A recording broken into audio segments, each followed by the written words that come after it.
a raiz do problema na família ou nos relacionamentos. E nós vimos algumas coisas, né?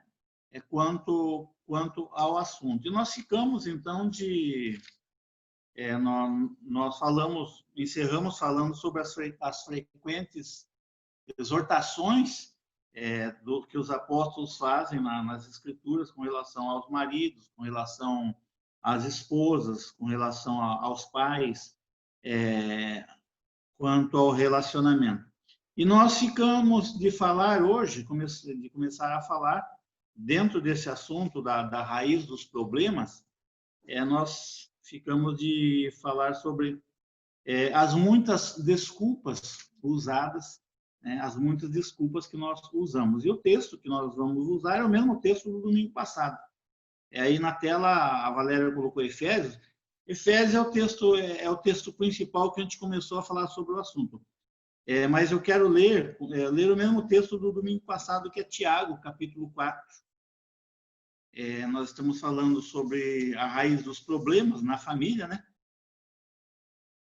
É onde que eles começam, e Tiago, capítulo 4, ele fala isso. Vamos ler do versículo 1 ao versículo 3, rapidinho, que nos diz o seguinte: de onde vêm as guerras? Eu estou usando aqui a NVI. De onde vêm as guerras e contendas que há entre vocês? Não vem das paixões que guerreiam dentro de vocês? Vocês cobiçam coisas e não as têm, matam e invejam, mas não conseguem obter o que desejam. Vocês vivem a lutar e a fazer guerras. Não têm porque não pedem, e quando pedem, não recebem, pois pedem por motivos errados para gastar em seus prazeres. Até o versículo 3, que Deus assim nos abençoe. E nós vimos, no domingo passado, eu fiz um comentário rápido sobre o termo paixões e o termo prazeres, que são traduzidos, né, como paixões e prazeres. Lá no original grego, eles têm a mesma raiz, né? Paixões vem do termo redonon, né, o edonon, e prazeres é o mesmo termo, né, só que redonais ou hedonais, que são os termos gregos traduzidos para hedonismo, que acaba que é um pecado, né? O hedonismo é pecado porque é aquela tendência, nós vimos que é aquela tendência a considerar que o prazer individual, prazer pessoal e imediato é a finalidade da vida. Em outros termos, chamamos isso de egoísmo, né? Onde a pessoa pensa somente em si mesma. Então, as muitas desculpas que são usadas para os problemas, para as crises, né? Para a infelicidade que nós enfrentamos no nosso dia a dia, muitas vezes, a nível de família, a nível de casamento, a nível de relacionamentos, de uma forma em geral. A primeira desculpa que geralmente se usa é que incompatibilidade de gênios, né? A incompatibilidade de gênios. Cada um tem o seu gênio, claro, ninguém é igual, né? Deus não criou robôs, cada um é cada um. Mas a desculpa que é usada é de que os gênios não batem, né? O nosso jeito de ser é diferente, o meu jeito de ser é diferente da outra pessoa, e isso, então, nos leva a uma crise. Com relação à família, com relação ao casamento, irmãos, é uma desculpa que não é confiável. Primeiro, por quê? Porque todos nós tivemos um período de conhecimento, aquele período que nós temos no namoro, no noivado, né? E nesse período de conhecimento, tem pessoas, inclusive, que namoram 5, 6, 8, 10 anos. Eu conheci um colega com uma colega que namoraram 15 anos. Depois de 15 anos é que eles foram ficar noivos, né? Para depois casar, foi um relacionamento de quase 20 anos. Então, será que nesse período do namoro, nesse período do noivado, nós não tivemos as condições nós não vimos como que a outra pessoa era, né? Será que nós não ouvíamos o que ela falava? Nós não tivemos a oportunidade de conhecermos o ambiente que a pessoa vivia? Se nós tivemos uma oportunidade, né, de conhecer, de estar, de conviver, de ouvir o jeito, de ver a pessoa, o jeito que a pessoa era, de ouvir o que a pessoa fala, né, falava, nós conhecemos o ambiente onde ela estava, não tem desculpa. Então, a incompatibilidade de gênios não tem desculpa, não é uma desculpa, porque geralmente a pessoa ela não consegue esconder aquilo que ela tem, o que ela é por muito tempo. E esse período é o período da observação, né? É o período que nós temos de observar, de conhecer, puxa vida, essa pessoa, né, talvez não dê certo a minha vida. E a gente botar o pé no chão. Minha mãe sempre falava o seguinte: filho, nunca deixe o coração falar mais alto do que a tua razão. E relacionamento, irmãos, uma vida a dois é coisa séria. Nós não podemos nos deixar levar somente pelo coração, pela nossa emoção, pelo nosso sentimento. A razão faz parte também, né?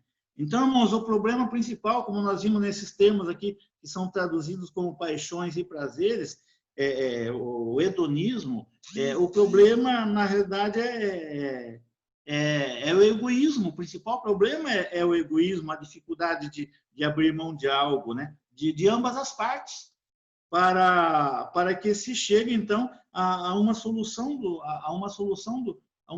dos problemas. Então, é porque eu não quero abrir mão do meu direito. Eu não quero abrir mão do que eu acho que é, né? Eu não quero abrir mão do meu jeito de ser. Eu não quero abrir mão daquilo que eu mais gosto com relação a outro, porque eu gosto desse jeito. Tem que ser desse jeito. Esse é o jeito, então eu não vou abrir mão. Então, aí, irmãos, cada um começa a puxar a corda, não em conjunto para o mesmo lado. Um puxa de um lado e outro puxa do outro. E começam, então, os problemas, né? É o egoísmo. O apóstolo Paulo, ele fala isso, né? Nós vimos esse texto no domingo passado, capítulo 2 da carta aos Filipenses.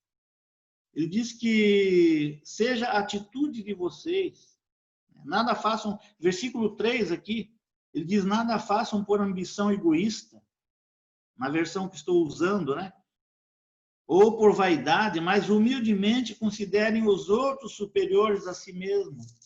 Então, quando nós achamos que o meu é mais importante, que a minha opinião é a mais importante, que o meu gosto é o mais importante, eu esqueço de olhar o outro lado. E aí começam, então, os problemas.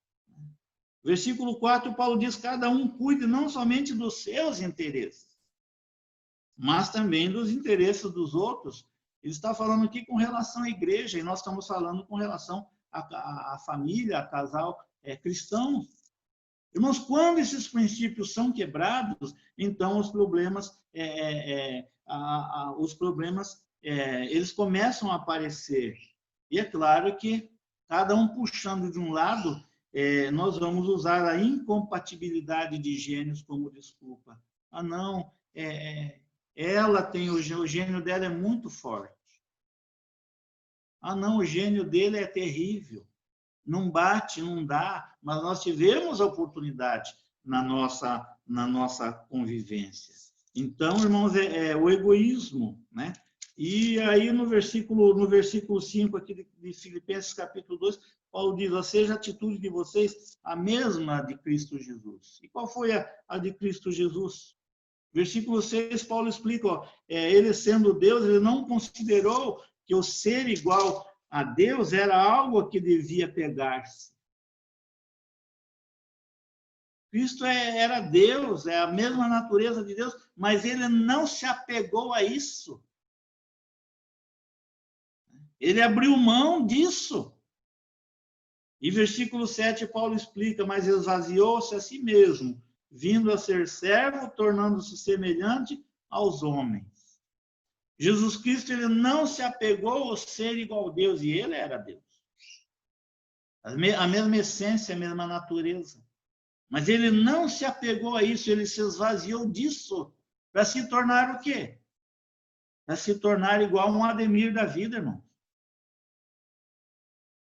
Para se tornar igual um Antônio, para se tornar igual um João, para se tornar igual um Benedito, né?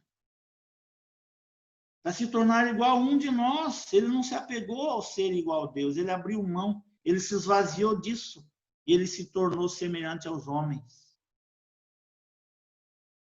E versículo 8, Paulo diz, e sendo encontrado em forma humana, humilhou-se a si mesmo e foi obediente até a morte, e morte de cruz. Ele abriu mão de tudo. Ele foi obediente. Ele se tornou igual a mim. Ele foi obediente até a morte de cruz. Por isso que Paulo diz, ó, se nós tivermos a mesma atitude, sabe, irmãos? Muitas coisas poderão ser resolvidas. E lá no capítulo 13 da primeira carta aos Coríntios, o apóstolo Paulo diz que as qualidades do verdadeiro amor, né? Versículo 5, a parte B do versículo 5, Paulo diz que não maltrata e não procura seus interesses. Quer dizer, o amor, o verdadeiro amor, o ágape, ele não é egoísta, né? Ele não é egoísta. Então, o amor não procura os seus interesses. Uma outra desculpa que nós usamos, eu vou pedir para a Valéria, a hora que for, você dá sempre um toque, faz um sinal, e está faltando 6 minutos, 7, tá bom? Para eu... né? Uma outra desculpa, irmãos, que nós usamos muitas vezes para as crises e os problemas que nós enfrentamos nos nossos relacionamentos, como família, como casal, é a falta de maturidade. Como eu disse, no período que nós tivemos de namoro, de noivado, nós não vimos que a outra pessoa era infantil. Nós não vimos que a outra pessoa ela era imatura. Agora, se nós entramos no relacionamento vendo que nós entramos com uma pessoa infantil, com uma pessoa imatura, agora, depois que nós entramos, não é mais desculpa nós usarmos que a imaturidade da outra pessoa, e talvez até mesmo nós, que às vezes a gente vê a imaturidade do outro, né? A gente não vê da gente que nós somos imaturos também. Então, se nós entramos num relacionamento, mesmo conhecendo, mesmo sabendo, o nosso papel agora é de ajudar. Ajudar como? Primeiro, joelho no chão, oração. Senhor, dá maturidade aí para a outra parte, que é a mesma carne minha, porque no momento que nós entramos num relacionamento, irmão, nós somos uma só carne. Ah, não, ela ou ele é imaturo. Não, nós somos imaturos, juntos, porque nós nos tornamos uma só carne. E a minha imaturidade foi demonstrada em eu entrar num relacionamento, sabendo que a pessoa era imatura. Então, eu também fui imaturo. Então, qual que é o caminho? Não, é falta de maturidade. Eu estou saindo porque a pessoa é muito imatura, infantil demais. Oxe, não é desculpa. O caminho, se nós entramos, se nós já estamos dentro, se nós nos tornamos uma só carne, o caminho é pedir a Deus em oração, Senhor, em nome de Jesus, né? Ajuda. Tiago, capítulo 1, versículo 5, diz: se alguém tem falta de sabedoria, e sabedoria é maturidade, peça a Deus que a todos dá liberalmente, e a ninguém ele joga na cara, né? Ele cobra. E Tiago diz, ó, e peça e não duvide de que Deus é capaz, Deus pode. Mas muitas vezes nós preferimos, irmãos, entrar no cabo de guerra, né? Um para lá, outro para cá. Não, você é criança, você é imaturo, você é isso e aquilo. E aí começa aquele mesmo probleminha lá do Éden. A culpa, Senhor, é dela, a culpa é da mulher, a culpa é do homem, né? E nós não partimos, então, para uma solução. Um outro aspecto, irmãos, que nós usamos como desculpa é falta de dinheiro. Isso realmente é muito sério. Realmente, a falta de dinheiro, as condições financeiras, cria e aumenta a tensão existente, né? E eu sei do que eu estou falando. Eu sei do que estou falando. Né? Eu já contei para vocês, eu sei o que é você dormir um dia e não saber se amanhã você vai ter dinheiro para comprar um pão. Dentro de uma situação que você já está vivendo, isso ajuda, né? Isso ajuda. Mas a falta de dinheiro, irmãos, também é uma grande oportunidade que nós temos de exercitarmos nossa fé, né? De experimentarmos o cuidado e o zelo de Deus, aquele cuidado, aquele zelo que o salmista diz lá no Salmo 37, 25. Fui moço e agora sou velho, mas eu nunca vi um justo desamparado, nem a sua descendência mendigar o pão. Então, irmãos, a falta de dinheiro é um problema e ele ajuda na crise? Ajuda, não vamos negar isso. Mas se nós somos filhos de Deus, né, a palavra diz que Deus não deixa o seu filho desamparado e nem permite que o seu filho mendigue o pão. Paulo, em muitas experiências, ele diz, eu aprendi a viver contente em toda e qualquer situação, a ter fartura e ter falta também, né? Mas Deus é fiel. Deus é fiel. E uma outra desculpa, irmãos, que a gente usa muitas vezes é a educação diferente, né? A nossa educação é diferente. A vida agitada dos dias de hoje são outras desculpas que a gente usa. São outras desculpas que a gente usa. E hoje, principalmente, não tem mais desculpa de nós usarmos a educação da pessoa é diferente. Não, hoje tem muitas maneiras de nós crescermos no conhecimento, cursos, tem muitas facilidades, irmãos. Então, não é mais desculpa. Irmãos, nós não negamos que tudo isso, né, contribui para o agravamento das tensões existentes no nosso casamento, na nossa família, em todos os relacionamentos que nós temos, né? Mas, como diz o reverendo Augusto Nicodemos, falando sobre esse assunto, ele diz, entretanto, né, essas desculpas não podem nos impedir de reconhecermos, de reconhecer sincera e humildemente que é a nossa falta de andarmos diariamente no Espírito, a verdadeira raiz da nossa infelicidade. A pergunta que Tiago faz aos cristãos, a quem ele escreve, né, o texto que nós lemos, de onde vêm as guerras? De onde vêm as tensões? É de dentro de nós mesmos. Então, essa falta que o reverendo Augusto, quando ele diz, a falta de andarmos diariamente no Espírito, que é a verdadeira raiz da nossa infelicidade, eu vou concluir isso daí no próximo domingo, onde nós vamos entrar um pouquinho ali na carta aos Gálatas e vermos ali o que é o fruto do Espírito e o fruto da carne. Eu vou deixar essa parte, então, para domingo que vem. Essa pergunta que Tiago faz, em outras palavras, Tiago atribui à nossa carne, né? As guerras, as contendas que ocorrem entre nós. E ele, quando ele fala nossa carne, né, ele se refere à nossa natureza decaída, nossa natureza corrompida, que como cristãos, como crentes, nós ainda continuamos. E ele mesmo diz que é uma guerra. Amém, irmãos? Que Deus nos abençoe. Então, no próximo domingo, aí nós vamos concluir essa parte aqui. Nós vamos ver um pouquinho sobre o fruto do Espírito e o fruto da carne. É como é a maneira de como nós podemos resolver, né, as nossas tensões, os nossos problemas e ter uma solução para a nossa vida e sermos um pouco mais felizes e satisfeitos do que aquilo que nós muitas vezes somos ou vivemos no nosso dia a dia como igreja, como cristãos. Que Deus assim nos abençoe. Amém?